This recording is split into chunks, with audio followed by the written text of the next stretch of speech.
लेगा माता देख यमोनो ने फोटो खींची सी पता नहीं जी पागल है मधु मधु के सोबत है यार वो बेचारा फोन लगा रहा हूँ कि हंस रहा है और तुम बताओ ये कह रहा है कि सांसें नहीं चल रही है तो सांसें खत्म हो गई है।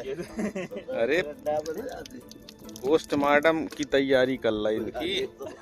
कितने पैसे मांग रहे हैं? 10-15 हजार को खर्चा है जब ढूंढे। अच्छा फिर तुमने क्या कह दी? नमस्कार, मैं हूं ब्रजेंद्र मिश्रा। आप देख रहे हैं न्यूज ट्रैप ऑनलाइन।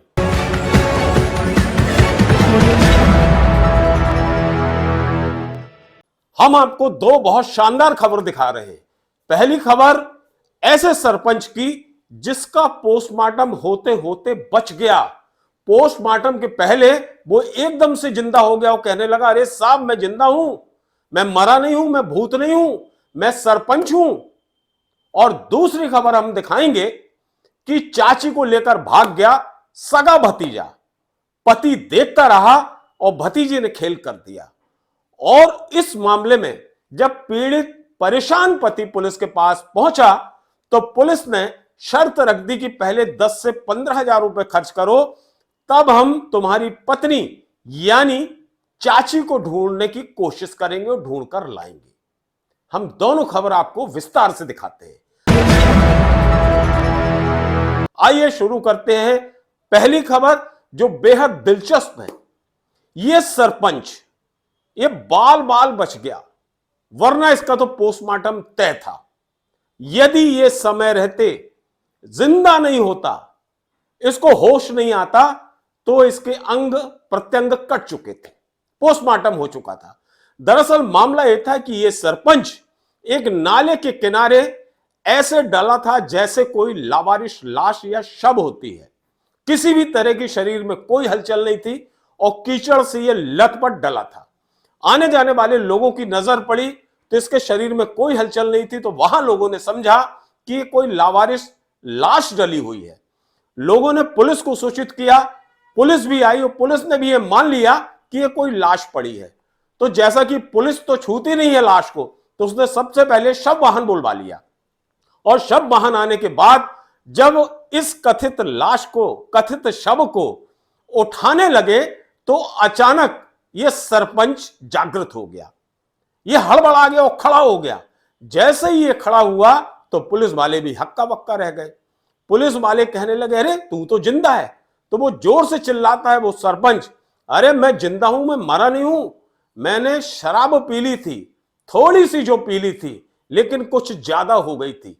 इस अंदाज में बोला तो पुलिस वालों ने सबसे पहले तो यही बताया कि बेटा तुम बहुत बड़े भाग्यशाली हो, वरना थोड़ी देर और ऐसी लथपथ डले रहते और हलचल नहीं होती शरीर की, तो तुम्हारा तो हमने पोस्टमार्टम का पूरा इंतजाम कर लिया था। लेगा माता देख यमोनो ने फोटो खींची सी पता नहीं जी पागल है मधु मधु के सोबत है यार वो बेचारा फोन लगा रहा हूँ कि हंस रहा है और तुम बताओ ये कह रहा है कि सांसें नहीं चल रही है तो सांसें खत्म हो गई है। अरे पोस्टमार्टम की तैयारी कर रहा इनकी। इस बीच पुलिस वाले फिर बोतल में पानी लाते हैं, उसका चेहरा धुलवाते हैं और फिर वो सरपंच की जान में जान आती है और उसको लगता है कि वास्तव में उसे ये दूसरा जीवन दान मिला है, वरना उसके पोस्टमार्टम की पूरी तैयारी हो गई थी। ये पूरा मामला सागर के बड़ौली ग्राम पंचायत के सरपंच से जुड़ा हुआ है। अब आप देखिए, ये सरपंच इस तरह से दारूखोरी करते हैं, ऐसा लगता है कि ये अपनी किस्मत में राजयोग लिखा कर आते हैं। गांव का, जनता का पैसा लूटकर ये अपने ऐशो आराम में खर्च करते हैं और जिसकी परिणति कुछ इस तरह होती है कि इतनी शराब पी लेते हैं कि इन्हें होश नहीं रहता और ये किसी मुर्दे की तरह किसी नाले के किनारे पड़े रहते हैं। वो तो ये गनीमत है कि समय पर सब कुछ हो गया, वरना इस सरपंच की दारूखोरी बहुत महंगी पड़ जाती। चलिए अब दिखाते हैं हम आपको कि वर्तमान युग, जिसे हम कलयुग कहते हैं, इसमें क्या क्या घटित हो रहा है। और जब हमारे मध्य प्रदेश में ऐसा हो तो ताजुब होना स्वाभाविक है, क्योंकि यहां के लोग बहुत धार्मिक होते हैं। लेकिन हम आपको ऐसी स्टोरी दिखा रहे हैं जिसमें चाची को लेकर भाग गया सगा भतीजा। और चाची भी कौन? 2 बच्चों की मां, 2 बच्चों की मम्मी, जिसकी 10 साल पहले शादी हो चुकी थी। लेकिन सोशल मीडिया के जमाने में, ये रील के चक्कर में, इंस्टाग्राम के चक्कर में उस भतीजे की जो नीयत है वो खराब हो गई। दरअसल उसकी जो प्रेमिका, जिसे हम चाची कह रहे हैं, जो उसके रिश्ते में चाची है, वो इंस्टा पर रील बनाती थी और ये जो लेकर भागा है भतीजा, ये चैटिंग बहुत करता था और ये सफर चलने लगा तेजी से।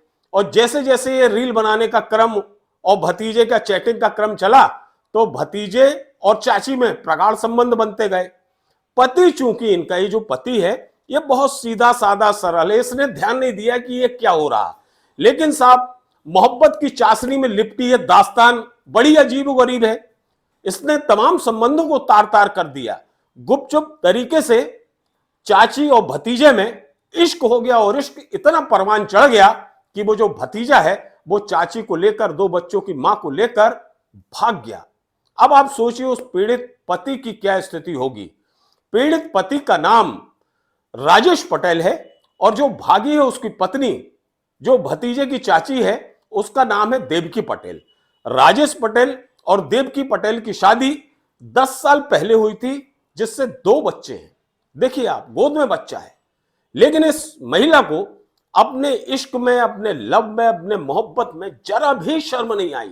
इसे जरा भी नहीं लगा कि ये शादीशुदा है और 2 बच्चों की मां है और ये अपने सगे भतीजे से नैन लड़ाकर उसके साथ छू मंतर हो गई। और उस भतीजे का नाम है, जो भगा ले गया अपनी चाची को, अभिषेक पटेल।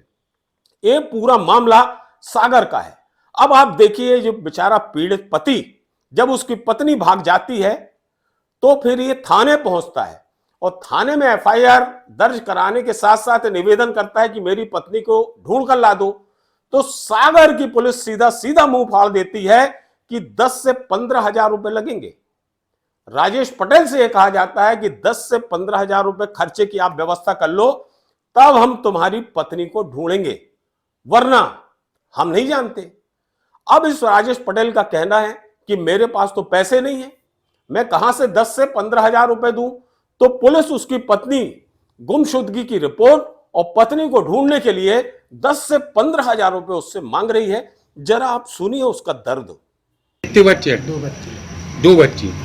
तो आपने इस संबंध में रिपोर्ट नहीं करी थाने में? रिपोर्ट करी थी सर, मैंने 10-15 हजार रुपये लगेंगे। काय की? वो तो ढूंढने के लिए हैं? ढूंढने के लिए। अच्छा, ढूंढ भी के लिए पैसा मांग रहे? को मांग रहे हो? को पुलिस वाली चीनत हो? हैं? नाम जाना था उनको? कौन है? कितने पैसे मांग रहे? 10-15 हजार खर्चा है। 10-15 हजार को खर्चा है जब ढूंढे। अच्छा, फिर तुमने क्या कह दे? हमने अभी कुछ नहीं बोला, जब पैसे नहीं है तो हम कहाँ से? रिपोर्ट तो तुम्हारी भाई के नहीं भाई? भाई ये रिपोर्ट पक्की रिपोर्ट भाई? अच्छा। जब ये मामला मीडिया में हाईलाइट हुआ तो उसके बाद पुलिस के भी कान खड़े हो गए और फिर 10 से 15 हजार रुपए की डिमांड को छोड़कर वहां की पुलिस ने, सागर की पुलिस ने एफआईआर तो दर्ज कर ली, लेकिन इश्क में डूबी इसकी पत्नी यानी भतीजे की चाची देवकी पटेल आज भी गायब है। भतीजा अभिषेक पटेल वो भी गायब है और ये बेचारा राजेश पटेल अपने दुख दर्द का मारा जगह जगह घूमकर अपनी दास्तान सुना रहा है और कलयुग को कोस रहा है। क्योंकि वर्तमान में जिस तरह से संबंध तार तार हो रहे हैं, इंसानियत और मानवता पर बड़े बड़े सवाल खड़े हो रहे हैं, उससे सीधा सा यही संदेश जा रहा है कि सामाजिक सरोकारों के अब कोई मायने नहीं रह गए, इंसानियत और मानवीय रिश्तों के भी कोई मायने नहीं रह गए।